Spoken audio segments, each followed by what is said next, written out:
ലോക ടെലിവിഷൻ ചരിത്രത്തിലെ അവിസ്മരണീയമായ നിമിഷം വന്നു ചേർന്നിരിക്കുന്നു. ഇനി പ്രഖ്യാപനത്തിന്റെ ഒരൊറ്റ ദൂരം മാത്രം. ആരാണ് കേരളത്തിലെ ഏറ്റവും തല്ലിപ്പൊളി റോഡ്? കേരളത്തിലെ ഏറ്റവും നരകയാതന അനുഭവിക്കുന്ന ജനങ്ങൾ, ദുരിതയാത്ര നടത്തുന്ന കേരളത്തിലെ ജനങ്ങൾക്ക് നടുപൊടിയേണ്ടി വന്ന ഒരു റോഡ്. ആ റോഡ് ഏതാണ് എന്നുള്ളത് പ്രഖ്യാപിക്കാൻ പോവുകയാണ്. അച്ഛൻ പറഞ്ഞു ഇതിലും ഭേദം കട്ടപ്പാറയായി കക്കാൻ ഇറങ്ങുന്നതാണെന്ന്. ആ റോഡ് അതും മലബാറിന്റെ സ്വന്തമാണ്.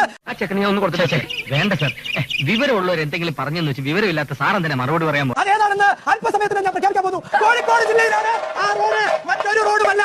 മാവേലി തിരിച്ച് പാതാളത്തിലേക്ക് പോകാൻ ചവിട്ടി താഴ്ത്താൻ എളുപ്പമാണെന്ന് ഗൂഗിൾ മാപ്പിലൂടെ കണ്ടെത്തിയ ആ നരക റോഡ് മന്ത്രി PA മുഹമ്മദ് റിയാസ് എന്ന പൊതുമരാമത്ത് വകുപ്പിന്റെ മന്ത്രിയുടെ കീഴിലുള്ള കൊയിലാണ്ടി കൊല്ലം മേപ്പയ്യൂർ റോഡാണ്. അഭിമാന നിമിഷം.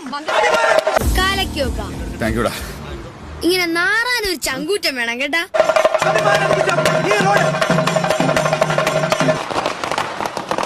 പൂമാനമേ ഒരു രാഗമേഘം താ